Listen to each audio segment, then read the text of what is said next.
시청자 여러분 안녕하십니까. 법설외전의 최기철입니다. 이 한명숙 전 국무총리의 정치자금법 위반 이 공판 당시에 이증을 하라라는 검찰의 회유와 압박이 있었다면서 진정과 이 폭로를 한 당시 공판에 증인으로 나왔던 죄수 증인에 대해서 죄수 증인이 신청한 이 진정에 대해서 검찰이 조사에 착수했습니다. 서울중앙지검이 해당 진정사건을 인권감독관에게 배당을 했는데 추미애 법무부 장관은 누구나 납득할 만한 제대로 된 조사가 이루어져야 된다고 강조를 했습니다. 그런데 서울중앙지검 인권감독관은 수사 과정에서 피의자나 피해자가 인권을 침해당했는지를 살피는 것이 주무죠. 법무부에까지 진정이 들어갔다면 수사가 시작돼야 되는 것 아니냐, 이런 지적도 나오고 있습니다. 여기에 검찰은 인권감독관 조사 결과를 보고 감찰 여부를 판단하겠다, 이런 입장인데 당시 수사팀은 강력하게 반발을 하고 있습니다. 이 와중에 진정을 넣은 최모 씨와 함께 한 전 총리의 공판에 증인으로 나왔던 역시 죄수 중인이죠. 김모 씨, 지금은 만기 출소를 했습니다만 최근 KBS와의 인터뷰에서 최 씨 또는 그 앞에서 폭로를 했던 한모 씨와는 아주 상반된 주장을 KBS를 통해서 했습니다. 짚어볼 문제가 한두 가지가 아닌데 오늘 시사평론가 김한규 변호사와 함께 자세하게 짚어드리도록 하겠습니다. 어서 오십시오. 안녕하세요.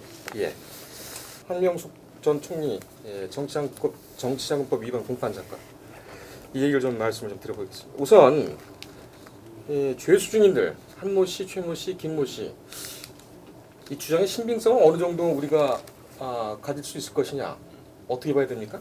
신빙성 문제인데요. 사실 저는 신빙성에서 여러 가지 지금 고려를 할 수 있는데요.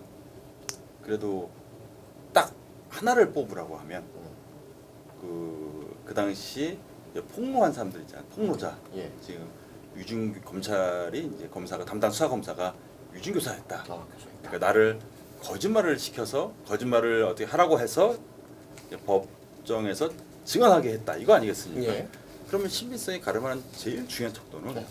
그 사람이 담당 검사를 정식으로 고발하면 됩니다. 고소 고발. 왜냐하면 그거는 무고죄 리스크를 본인이 안고 하겠다는 거거든요. 그렇죠. 네. 그럼 확신이 보이지 않습니까? 예. 야, 이거는 여차하면은 더군다나 대법원 판결도 나고 뭐 굉장히 사회적으로 이슈가 되는 사건인데 본인이 나는 이게 또 다시 거짓으로 드러나면 내가 무고죄를 감수하겠다. 왜냐하면 이거는 또 다시 그 폭로가 거짓이면 이거 구속사안입니다. 이거야말로 구속사안입니다, 사실은. 근데 그런 리스크를 안고 고소 고발을 하면은 갑자기 그 어떤 폭로가 예. 진술의 신빙성이 높아질 수밖에 없거든요. 그렇군요. 근데 전 거꾸로 지금 이게 그 언론에서 드러난 게 벌써 상당히 또 오래되지 않았습니까? 이것도 벌써. 그래서 굉장히 뭐 지금 검찰과 그 당시 수사했던 검찰과 지금 정치권에서 공방이 이어지고 있는데 네. 고발한 사람이 없어요. 그렇지 않습니까? 고소 고발 당사자가. 예. 당사자가 적어도 저 같으면은 저는 뭐 목에 칼이 들어와도 고소할 것 같아요. 아니 왜냐면 저를 만약에 검사가 유진 교사를 했다. 저는 그게 굉장히 한으로 남을 것 같고. 그렇죠. 왜냐면 저로 인해서 누군가 억울하게 처벌되는 거 아니겠습니까? 그렇죠? 그냥 그래 내가 저 같으면은 당연히 더군다나 지금 정권 자체도 되게 뭐 이게 정치권이 사법에 뭐 영향을 미쳐서 안 되겠지만 정치권 자체는 그 당시랑 지금이랑은 다른 정권 아니겠습니까? 그렇죠. 유리한 상황이죠. 근데 없어요. 아직 고소했다는 소식을 못 들었어요. 그렇습니다. 이 더군다나 한모 씨하고 최모 씨 같은 경우는 지금 수감 중이기 때문에 글쎄요, 뭐 당사자는 어떻게 생각할지 모르겠습니다만 다시 뭐 구속돼 가지고 뭐 조사를 새로 받고 이런 심적 부담은 없었을 텐데. 그리고 지금 검찰이 그 윤석열 총장으로 상징되는 지금 검찰이 그 당시 벌써 뭐 10년 가까이 됐죠. 예. 8, 9년 되지 않았습니까? 그 당시 검찰과 뭐 연속성이 있는 것도 아니고요. 그렇죠. 예. 네. 그래서 지금 검찰에 만약 고소한다고 해서 만약에 지금 뭐 더군다나 추미애 법무부 장관도 강력하게 의지를 밝히는 상황에서 이거를 만약에 뭐 덮는다라든가 예. 이럴 상황은 아니거든요. 또 언론도 지켜보고 있기 때문에. 예. 예. 그런데 검찰은 왜 인권감독관 조사를 시작을 했을까요? 왜냐하면 이게 형사부에 일단 고소 고발이 없는 사건이고요. 아, 고소 고발이 없으니. 예, 일단 정식으로 피해자가 음. 고소를 해야 될까? 고소자 내가 어떻게 그 예를 들면 A라는 검사로부터 구체적으로 어떻게 유증교사를 받았다. 예. 그래서 그 A 검사를 유증교사로 고소합니다. 이런 게 아직 없지 않습니까?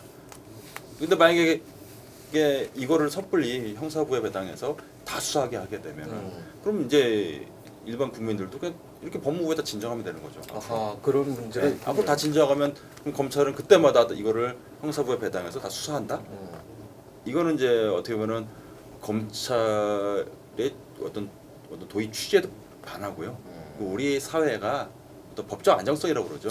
그런 이게 문제가 있군요. 어떻게 보면 혼란한 상황일 겁니다. 그러니까 고소 고발을 그러니까 누군가를 처벌시키기 위해서 고소 고발을 남용하면 안 된다는 게 무고죄거든요. 근데 그걸 회피하고 우회적으로 살짝 진정 하나 내면 이걸 마치 검찰이 고소 고발과 동일하게 받아들여서 수사한다.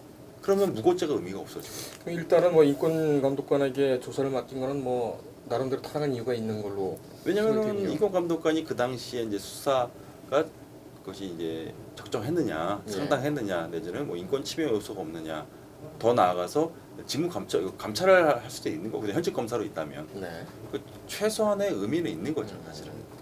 그러면 오히려 법무부 쪽이 좀 태도가 모호한 거 아닙니까? 다시 말하면 법무가 직접 감찰할 수 있는 그 감찰권이 있잖아요. 당연하습니다. 근데 왜 본인들이 직접 감찰하지 않고 이 검찰로 넘겼을까요? 그 현재까지 드러난 사항은 확실한 건 없는 것 같습니다. 음. 네, 왜냐면 그 당시 수사 검사 중 많은 사람들이 검사를 떠나지 않았습니까? 근데 현직 검사도 좀 일부 있습니다. 그렇죠. 그러면은 사실은 법무부도 감찰을 할 수 있는데 일단은 근거가 없는 게 뭐 징계를 할 수 있는 사안은 아니고요, 그렇죠? 징계를 이미 징계시효가 설령 그 당시 이제 불법이 있었다고 하더라도 징계시효는 다 지났기 때문에 징계시효가. 예, 징계시효는 다 3년 5년이기 때문에 지나지 않았습니까? 음. 그러면 현존하는 검사도 지금 뭐 이렇게 감찰할 사안이 아니고요. 예. 더군다나 검찰을 떠난 사람은 더더욱 뭐 조사도 할 수 없고요. 그러니까 법무부가 감찰권은 있는데 지금은 이게 좀 뭐 되게 뭐 어떻게 활용할 수 없는 그런 카드라고 봐야죠. 그렇군요. 예.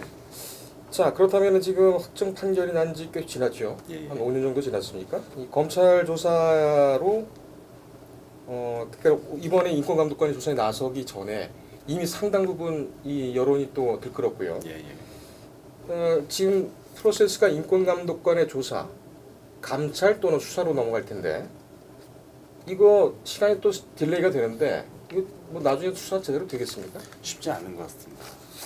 그래서 저는 가장 이럴 때일수록 이렇게 좀 사회적 파장이 큰 사건, 그렇지 않습니까? 이럴 때일수록 가장 안전한 건 뭐냐면 그러니까 기본 절차대로, 원칙대로가 가장 안전합니다, 사실. 예.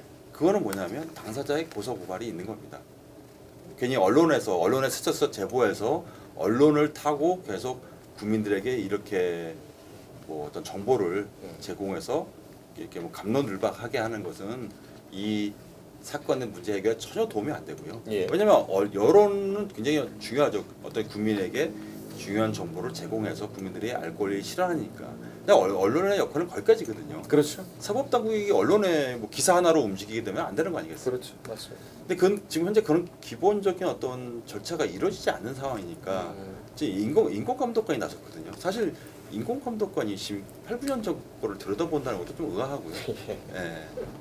거기다 인권감독관이 강제수사권이라든지 이런 건 또 없죠. 없습니다. 이게 뭐 갑자기 누구 체포한다든가 예.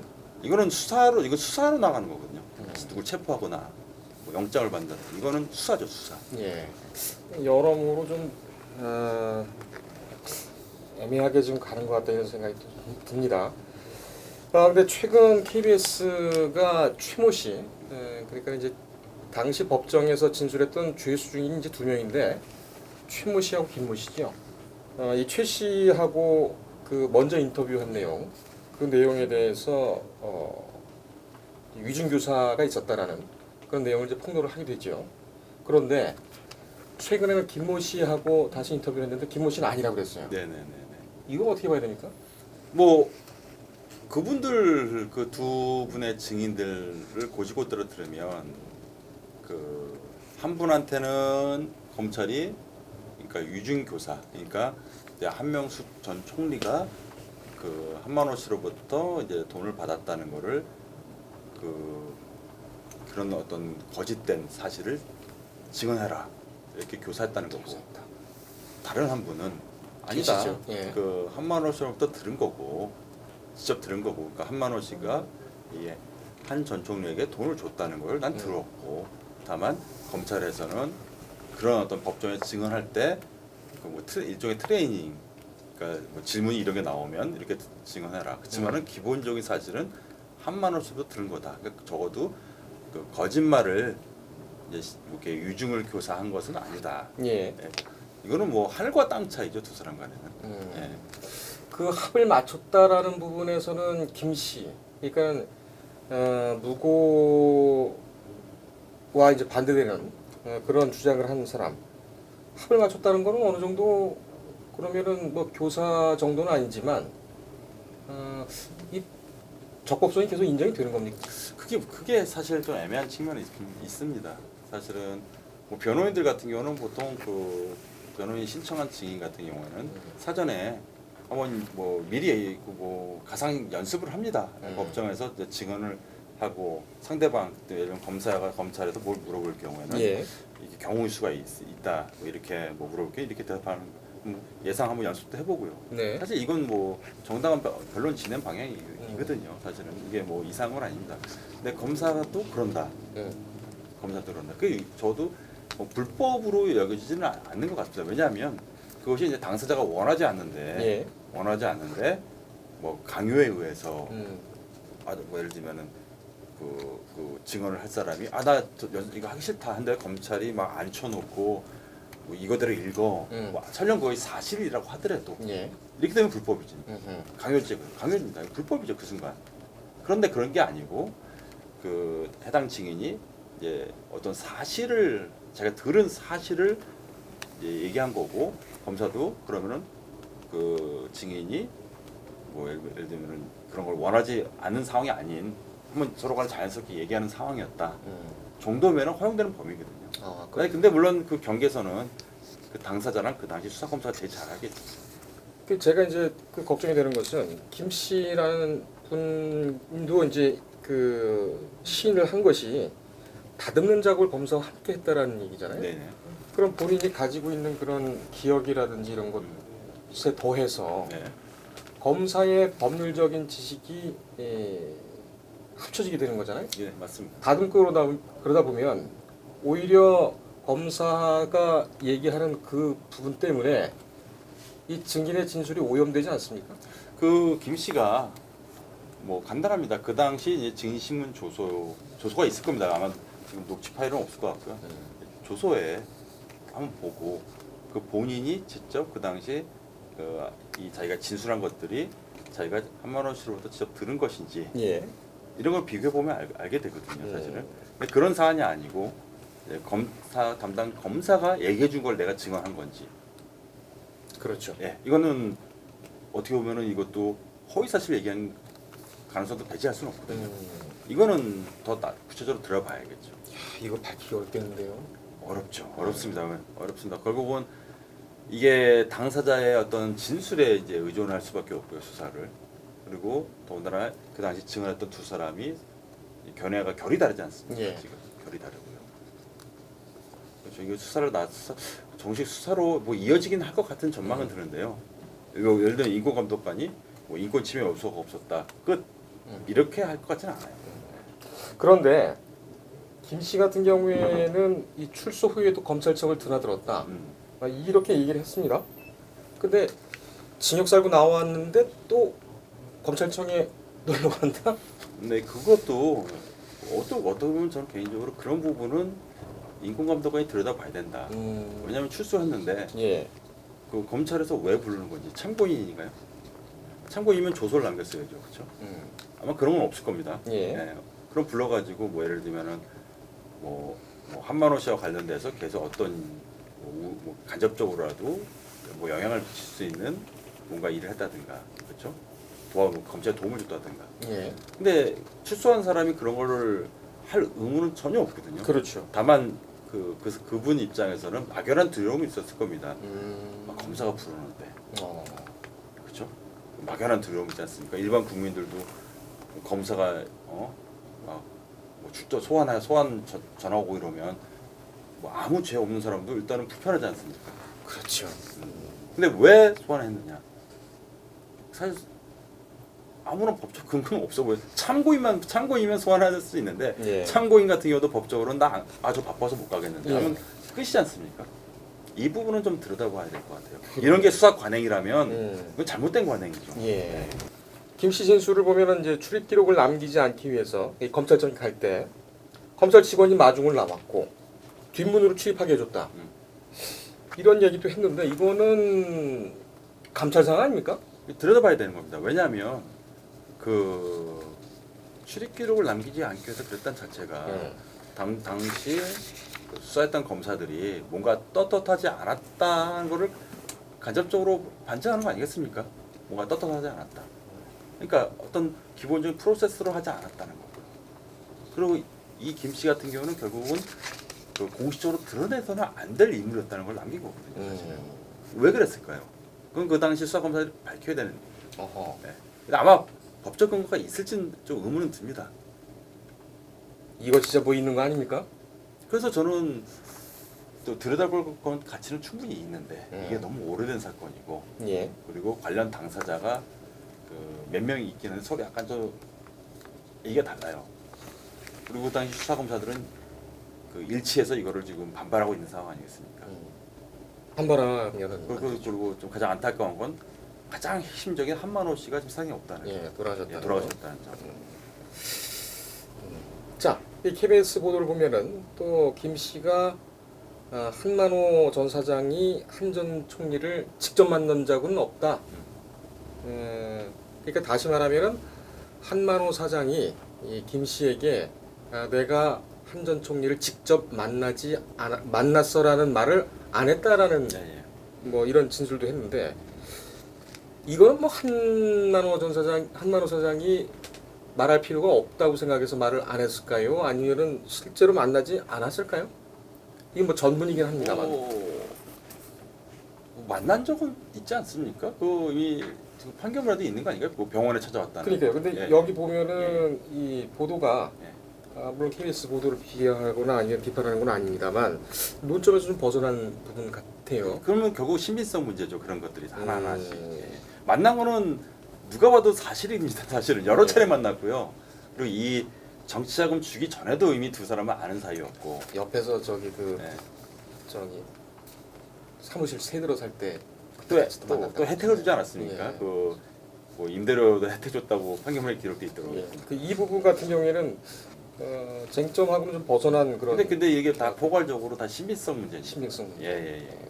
그런데 한 전 총리 동생이 썼던 이 전세 자금, 이건 이제 함 사장으로부터 한만호 사장으로부터 나온 돈, 이것에 대해서는 대법원 전원 합의체도 이견 없이 다 일치를 했죠, 의견이.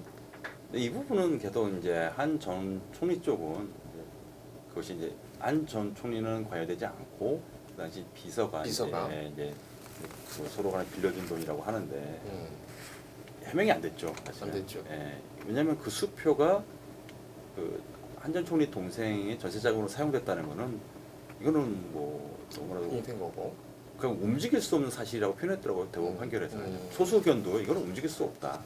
그렇죠. 그렇지 않습니까? 이 1억이 가는 거에 대해서는 이것도 항상 이렇게 정치 자금 내지는 뇌물 같은 경우가 드러나면은 처음엔 부인하다가 마지막에는 이제 항상 빌렸다고 그러고 예. 빌린 돈이라고 항상 얘기하는데 그 마지막 항변이거든요. 그래서 빌렸다고 하는데 이거 부인하기는 어렵다.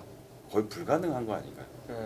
그러면 지금 나오고 있는 죄수인들의 폭로, 또 사회적으로 제기되고 있는 여러 의혹들, 이런 것이 수사로 이어져 가지고 간다고 할 때에 뭐 재심 청구든 수사로 해서 하든 다시 공판이 시작되든 이거는 그러면 이 부분에 대해서는 영향을 줄까요? 9억 중에서 이제 3억은 이제 대법관들 전원 의견이 같지 않습니다. 예. 3억 받았다 불법 자금을 6억에 대해서 이제 유죄냐 무죄냐 아니야 그걸로 가는 건데요. 어떻든 간에 뭐 설령 뭐 6억 부분이 그 재심이 받아들여서 일부 부자가 나오더라도 어떻든 간 돈을 받았다는 것은 나머지 3억 부분 이 받았다는 것은 사실은 이거 바꾸기 힘들거든요. 영향이 사실. 없다. 영향이 없다. 음. 그래서 저는 한 전 총리가 과연 재심 청구를 할 것인지 한 전 총리께서도 지금 뭐 상당히 오랜 기간 동안 침묵하고 계세요. 아마 재심 청구를 만약에 재심 청구를 하려면요 그 당시 수사가 그냥 불법이어야 됩니다. 그러니까 이 1억 원 이 돈을 누를 수 있을 정도로 수사 과정이 불법으로 드러나면은 뭐 전체 무죄가 나올 수도 있겠죠. 예. 아예 무죄 이 조서들 이 조서가 다 임의성 없이 작성된 거고 검찰의 불법 수사로 나온 증언들이고 뭐 유증 교사했고 그러니까 모든 어떤 수사 과정이 다 불법으로 드러나면 그때는 이제 무죄가 나올 가능성이 있는데요. 그거는 거의 뭐 상상할 수 없는 일이고요, 사실은. 그렇다면 한 전 총리께서 입장을 밝히거나 하는 액션이 없는 걸 보면 이 부분에 대해서 굳이 뭐 정적인 쟁점이라든지 아니면은 긁어부스럼을 만들 필요가 없다. 이래서 가만히 계시는 걸까요? 만약에 재심 청구를 정식으로 하면은 이제 언론에 크게 보도가 될 큰 사건이죠. 크게 보도되죠. 예. 왜냐하면 어떻든 간에 한 나라의 국무총리였던 분을 그렇죠. 검찰이 음, 그 죄도 없는데 음, 뭐 구속하고 막에 주변 사람들을 수사하고 오랜 기간 이거는 이거는 뭐 검찰 개혁 정도가 아니고 검찰의 어떤 뭐 거의 뭐 이런 직접 수사 권한 전면적인 폐지로 이어질 수 있는 정도로 방향이 클 수 있는데요. 저는 아까 말씀드렸듯이 만약에 진짜 재심 청구하게 되면 또 그 다수 언론이라든가 또 일반 국민들은 아니 동생을 받은 1억 원 뭐지? 그리고 2억 원은 왜 돌려줬지? 이 3억 부분 말씀드리는 거예요. 예. 이거는 거꾸로 한전 총리한테 계속 화살이 날로 이거에 대해서 해명을 요구하면은 해명이 가능하실 거냐는 거죠. 또 다시 빌려줬다? 이거 누가 믿습니까? 쉽지 않거든요. 대법관들도 전원이 안 믿었던 일인데.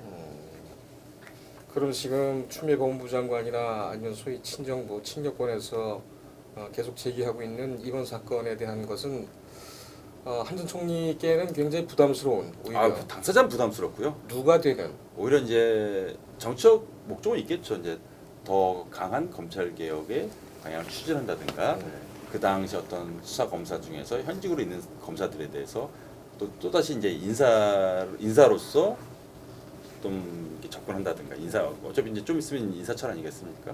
또 다시 인사를 한다든가 우회적으로 이제 검찰에서 나가게 만드는 방법이 인사가 있을 수 있으니까요. 예. 이런 어떤 뭐 강론은 있을 수 있어도 가장 핵심인 그 한명수 전 총리의 그 무죄를 만들기 위한 재심 청구까지 이어지기에는 갈 길이 멀다. 어허. 그리고 그것이 한전 총리가 감당할 수가 있겠느냐는 거죠. 그 정도로 또 새로운 증거가 나오는지 그리고 또 좀 의문이 들고요. 이거를 기획적으로 그 의혹이 제기가 됐다. 뭐 이런 분석도 있습니다. 아까 말씀하셨듯이 검찰 개혁 강한 동력을 마련하기 위해서 한명숙 전 총리 사건을 다시 들고 나왔다. 이 부분 어떻게 보면 음모론인데 뭐 상당히 설득력이 있는 설득력이 있다? 음모론이고요. 설득력은 있다. 그리고 왜 이게 설득력이 있냐면요. 꼭 음모론이 아니더라도 그 당시 검찰 수사는 그 좀 매우 부적절했습니다, 사실. 계속 문제가 됐었죠. 그 당시 그 구치소에 있는 그 한만호 씨를 뭐 70번 넘게 불렀다. 네. 그 중에서 조서에 남긴 건 6번 정도고. 그럼 60번은 그냥 부른 거 아닙니까? 얼마나 고통스럽습니까? 그냥 계속 부른 겁니다. 그러니까요. 아무 기록이 남아지지 않았어요. 이거 거의 뭐 사실은 저는 이거 소수 의견이 이 정도면은 그냥 불법이다 수사가 이 조서를 그냥 임의성 없다고 해서 증거 능력을 날려버려도 될 정도의 사안이었거든요, 사실은. 근데 아쉽게도 거기까지 나가지 않았습니다. 예. 그러니까 이 수사 과정이 굉장히 잘못됐고 어떻게 보면 항상 얘기하는 수사의 상당성에 반하는 측면이 있기 때문에 예. 이런 것이 다시는 그 검찰이든 그리고 뭐 7월에 도입될 공수처든 그리고 경찰이든 이런 수사 방식은 다시는 있어서 안 된다.